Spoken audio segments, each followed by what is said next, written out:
सभी पक्षी एक जैसे नहीं थे। कोई दुखी तो कोई सुखी, कोई अमीर तो कोई गरीब। उन्हीं गरीब पक्षियों में एक चिड़िया भी थी जो गोरी कौवी के घर का काम किया करती थी। चलो कुकू बेटा, अपना स्कूल बैग उठाओ और मेरे साथ चलो। आप वहीं मेरे पास ही बैठकर अपना होमवर्क कर लेना। मम्मा, गोरी आंटी मुझे बहुत डांटती है, मैं नहीं जाऊंगा। बेटा, घर में भी मैं आपको ऐसे अकेले छोड़कर नहीं जा सकती। आप मेरे साथ चलें। फिर रानो चिड़िया अपने बेटे को साथ लेकर गोरी कौवी के घर काम करने चली जाती है। यहाँ बैठकर चुप करके अपना होमवर्क करो और किसी भी चीज को हाथ मत लगाना। वो छोटा बच्चा कुछ बोले बिना अपनी माँ की तरफ देखकर हाँ में सर हिला देता है। ये क्या चिड़िया, इसे आज फिर साथ ले आई हो? इसके पंजे बहुत गंदे हैं, सारा फ्लोर गंदा कर देगा। नहीं नहीं गोरी, आप देख लें, मैंने तो अपने बेटे को आज ही अच्छे से नहलाया है। चलो अब बातें ही सुनाती जाओगी, कोई काम भी कर लो। पहले रसोई का काम कर लो और फिर बाद में सफाई करना। बर्तन भी धोने हैं और मेरे सर में सरसों का तेल भी लगाना है।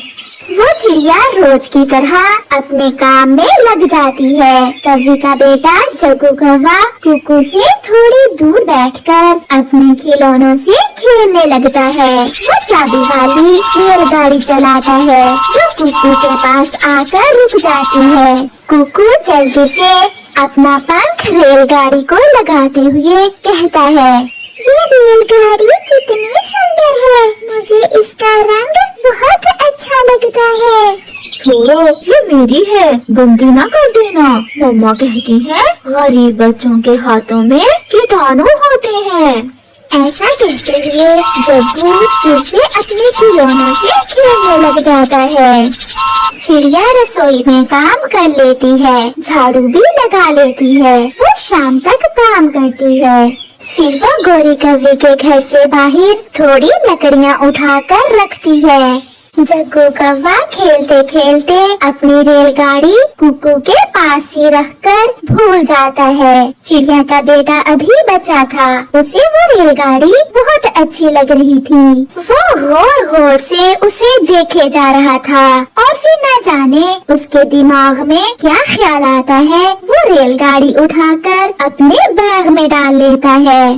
कुकू, चलो बेटा चले, घर जाने का समय हो गया है। फिर वो दोनों माँ बेटा अपने घर चले जाते हैं। अगर मैंने रेलगाड़ी घर में बैग से निकाली तो मम्मा पूछेगी, मैं कल नदी पर जाकर इससे खेलूंगा। वो अपने मन ही मन में ऐसा सोचता है। मम्मा, मम्मा जल्दी आए। मम्मा, मेरी बड़ी रेलगाड़ी नहीं है जो पापा ने मेरे जन्मदिन पर लेकर दी थी। जग्गू बेटा, गौर से देखो, कहीं इधर उधर रख दी होगी। मम्मा नहीं है, वो कुकू के पास पड़ी थी, वो उठा कर ले गया है मेरी रेलगाड़ी। ये गरीब पक्षी हमेशा चोरी करते हैं। चलो मेरे साथ चलो, मैं अभी जाकर देखती हूँ उसे। फिर जग्गू कौवा अपनी मम्मा के साथ कुकू के घर जाता है। चिड़िया और कुकू बैठे बातें कर रहे थे। बेटा, हमेशा ईमानदारी से मेहनत से काम करना, जैसे आपके पापा के मर जाने के बाद मैंने मेहनत की, जैसे आपके पापा मेहनत करते थे। उनके घर के दरवाजे पर दस्तक होती है, मैं देखती हूँ। कुकू बहुत डर जाता है, कहीं जग्गू न आ गया हो। कहाँ है वो चोर, कहाँ है? कौन कौन गोरी बहन, आप किसकी बात कर रही हैं? कुकू आंटी, कुकू मेरी रेलगाड़ी चुरा लाया है। ऐसा कहते हुए वो माँ बेटा उनके घर में आ जाते हैं। कुकू बेटा, मेरी तरफ मुंह करो अपना। बेटा, जग्गू क्या कह रहा है? कुकू चुप था, वो बहुत डरा हुआ था। मैं क्या पूछ रही हूँ बेटा? ये ऐसे नहीं मानेगा। ऐसा कहते हुए गोरी आगे बढ़ती है और कुकू को मारना शुरू कर देती है। ना मारे मेरे बेटे को, ना मारे, ये अभी छोटा है। मेरे बैग में है रेलगाड़ी। देखा, अब बोला ना। चिड़िया अपने बेटे की उस हरकत पर बहुत शर्मिंदा भी थी और दुखी भी। जग्गू कुकू के बैग से रेलगाड़ी निकाल लेता है। कल से कोई जरूरत नहीं है मेरे घर काम पर आने की। मैं किसी चोर को अपने काम पर नहीं रख सकती। ऐसा कहते हुए गोरी कौवी वहाँ से चली जाती है। कुकू रोए जा रहा था और डर रहा था कि अब उसकी मम्मा उसे बहुत मारेगी, मगर मामा चिड़िया चुप थी। वो तो बस रोए ही जा रही थी। मम्मा सॉरी, मैं भूल गया, मुझसे गलती हो गई। चिड़िया अपने बेटे को सीने से लगा लेती है। चोट तो नहीं आई मेरे बेटे के? कुकू मेरी जान, हम गरीब पक्षी हैं, हमारे पास ईमानदारी के सिवा और है ही क्या? आपने जो किया वो बहुत बुरी बात है। मैं जानता हूँ मम्मा, न जाने मैंने ऐसा क्यों किया। मुझे पता ही नहीं चला कि मुझसे कब ऐसा हुआ। मम्मा मेरी वजह से गौरी आंटी ने आपको काम से निकाल दिया। मम्मा सॉरी मम्मा। ऊपर वाला बेहतर करेगा, जो भी होगा अच्छा ही होगा। अब आप सो जाएं। फिर कुकू अपनी मम्मा के साथ सो जाता है। समय गुजरते देर नहीं लगती। 2 साल गुजर जाते हैं। उन 2 सालों में जंगल में बहुत कुछ बदल गया था। चिड़िया का बेटा कुकू होटल मैनेजमेंट की पढ़ाई करने के बाद जंगल में एक अपना ढाबा खोल लेता है, जो कुछ ही महीनों में एक बड़े रेस्टोरेंट में बदल जाता है। चिड़िया के पास बड़ा घर था। उसके बेटे ने उसके सारे दुख मिटा दिए थे और वो बहुत खुशी की जिंदगी जी रहे थे। अब देखते हैं कि उन 2 सालों में गोरी कौवी और जग्गू कौवे के साथ क्या हुआ। कालू कौवा जो गोरी का पति था, जिस ऑफिस में काम करता था, वहाँ वो चोरी करते हुए पकड़ा जाता है और उसे सजा हो जाती है। गोरी का घर बिक जाता है और वो एक संदूक साथ लेकर एक टूटे हुए घोंसले में जिंदगी गुजार रही थी। जग्गू बेटा, संतान बुढ़ापे का सहारा होती है और आपने हमारे लिए कुछ भी नहीं किया। आप मेरे लिए 2 वक्त का भोजन भी नहीं ला सकते हो। मम्मा क्या करूं? जहाँ मैं जाता हूँ कोई भी मुझे काम पर नहीं रखता। सब मुझे चोर का बेटा कहते हुए वहाँ से निकाल देते हैं। शायद हमें ये सजा हमारे ही कर्मों की मिल रही है। आप घर में ही रहे बेटा, और मैं ये कुछ पुरानी चीजें देकर खाना लेकर आती हूँ। फिर गोरी कौवी वो संदूक उठाती है जिसमें कुछ पुरानी चीजें थीं और अपने घोंसले से निकलती है। मेरे पास पैसे नहीं है। मैं और मेरा बेटा 2 दिन से भूखे हैं। इस संदूक में कुछ पुराना सामान है। आप वो सामान रख लें और मुझे खाना दे दें। हम यहाँ कबाड़ का काम नहीं करते, चलो भागो यहाँ से। वो रेस्टोरेंट कुकू का था, जो थोड़ी दूर खड़ा सब देख रहा था। रुको माँ जी, आप खाना ले जाएं और ये संदूक भी साथ ले जाएं। आपका धन्यवाद बेटा। फिर गोरी कौवी खाना ले लेती है। बेटा, इस संदूक में कुछ पुरानी चीजें हैं, मेरे ये किसी काम की नहीं, ये आप रख लें। ऐसा कहते हुए गोरी वहाँ से चली जाती है। कुकू उस संदूक को गौर से देखे जा रहा था और फिर उसे खोलता है। संदूक को खोलते ही कुकू की आंखों में आंसू आ जाते हैं, क्योंकि उस संदूक में कुछ कबाड़ के साथ वही रेलगाड़ी भी थी, जो आज से 2 साल पहले उसने जग्गू की चुराई थी। कुकू भीगी आंखों के साथ वो रेलगाड़ी लेकर अपने हवाई मोटर में बैठकर घर जाता है। कुकू बेटा, क्या बात है, आपकी आंखों में आंसू क्यों है? मम्मा, मैंने आज खाने के बदले रेलगाड़ी खरीद ली है। पागल, मेरा बेटा भी पागल है, ये कैसे हो सकता है? फिर कुकू अपनी मम्मा को वो रेलगाड़ी दिखाता है, जिसे मम्मा चिड़िया पहचान लेती है और उसकी आंखों में भी आंसू आ जाते हैं। मम्मा, कुछ याद आया? हाँ बेटा, मुझे सब याद आ गया। मम्मा चिड़िया अपने बेटे को गले से लगा लेती है और कहती है, बेटा, सच ही किसी ने कहा है, बदलता है रंग आसमान कैसे कैसे। प्यारे दोस्तों, मेहनत और लगन से हम अपनी जिंदगी के सभी सपने पूरे कर सकते हैं, इसलिए हमेशा मेहनत करो। जंगल में सर्दियों का मौसम आने ही वाला था, इस कारण सब पक्षी सर्दियों की तैयारी करने में लगे हुए थे। चिड़िया बहन, इस बार बरसात में बारिशें ज्यादा हुई हैं और मेरे पिताजी बताया करते थे कि जब बारिश ज्यादा हो तो ठंड भी ज्यादा होती है।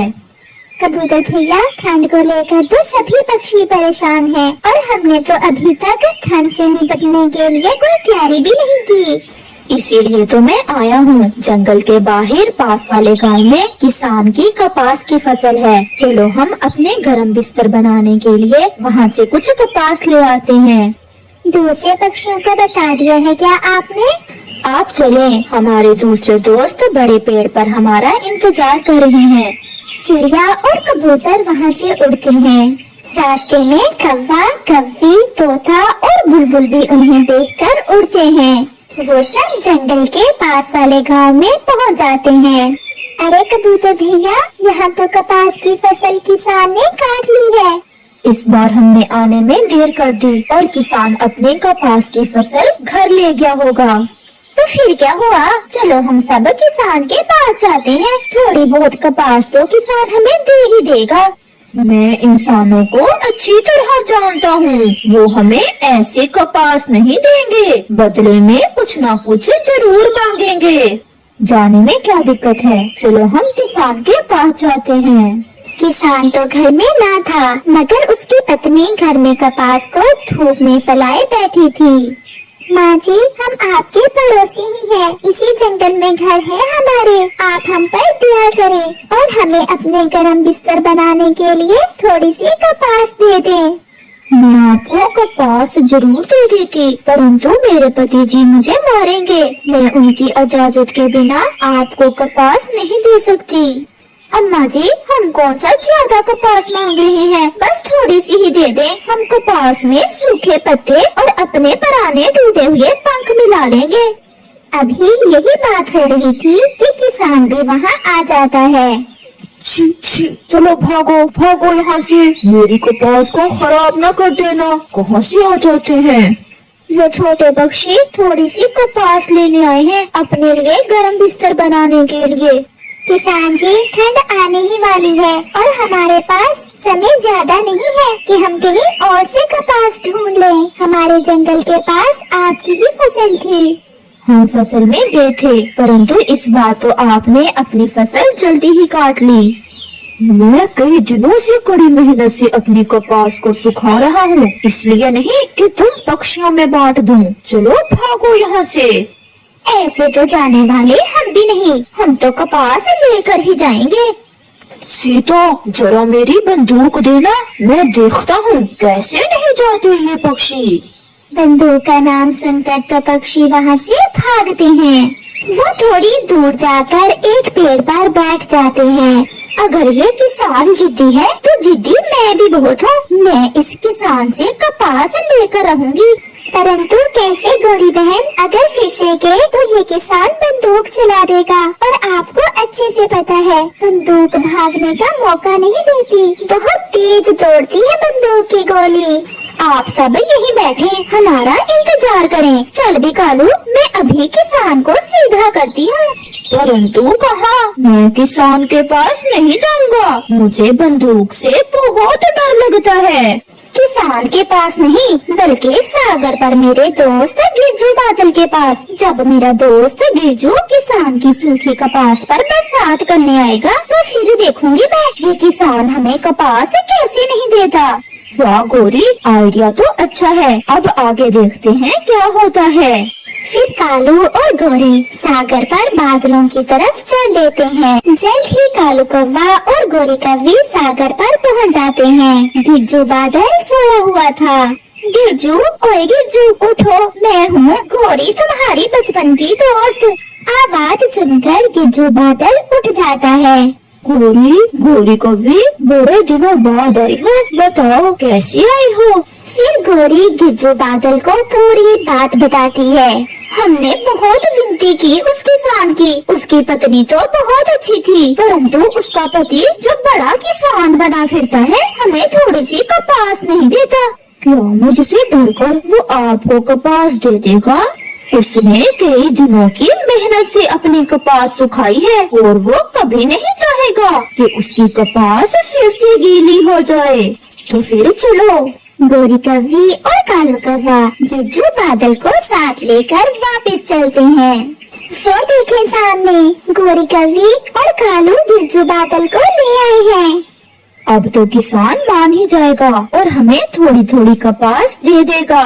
फिर वो सब गिरजू बादल को साथ लेकर किसान के पास जाते हैं। किसान के घर गिरजू बादल जोर से गरजता है। अरे अरे, अभी थोड़ी देर पहले तो तेज धूप थी, अब ये बादल कहाँ से आ गए? मैं लेकर आई हूँ, अब करो बंदूक की बात। अब किसान जी प्यार से ही थोड़ी थोड़ी कपास हमें दे दो, अगर ना दी तो हमारा दोस्त गिरजू अभी के अभी बरसात शुरू कर देगा और आपकी सारी कपास भीग जाएगी। मोना पक्षियों, तुम तो मेरे भी बाप निकले, ऐसा न करना। मैंने पहले ही बहुत मुश्किल से कपास सुखाई है। इतने भी खुद गर्ज ना बना किसान जी। वो दिन भूल गए जब तुम्हारी कपास की फसल सूख रही थी और तुम रो रहे थे, तब मैं ही अपने दोस्तों के साथ बरसात करने आया था और फिर तुम्हारे कपास के खेत में पानी ही पानी कर दिया था। हम पक्षी भी आपकी फसल से फसल दुश्मन कीड़े मारते हैं, और कभी आपने सोचा है कि बदले में आप हमें क्या देती हैं? किसान की पत्नी भी वहाँ आ जाती है। सुनिए जी, अब जल्दी से पक्षियों को कपास दे दें, अगर ये बादल बरस गया तो बड़ी समस्या हो जाएगी। फिर किसान मान जाता है। मुझे माफ कर दो मेरे दोस्तों, मैं भूल गया था। आप अपनी जरूरत के अनुसार मेरी कपास ले सकते हैं और जाकर अपने लिए गर्म बिस्तर बना लें। फिर सभी पक्षी थोड़ी थोड़ी कपास ले लेते हैं और सब दोस्त वहाँ से चल देते हैं। दोस्तों, मैं अब जा रहा हूँ वापस सागर पर। मेरी पत्नी मेरा इंतजार कर रही होगी। ऐसे गिरजू बादल सागर की तरफ और सभी पक्षी वापस अपने अपने घरों को चलते हैं। वो सब बहुत खुश थे क्योंकि अब ठंड आने से पहले पहले वो अपने लिए गर्म बिस्तर बना सकते थे। प्यारे दोस्तों, अपने आसपास में पक्षियों का ख्याल रखें। दोस्तों, कभी आपने किसी मैना के घोंसले में देखा है कि उसमें क्या क्या होता है? अगर देखा है तो कमेंट करके जरूर बताना।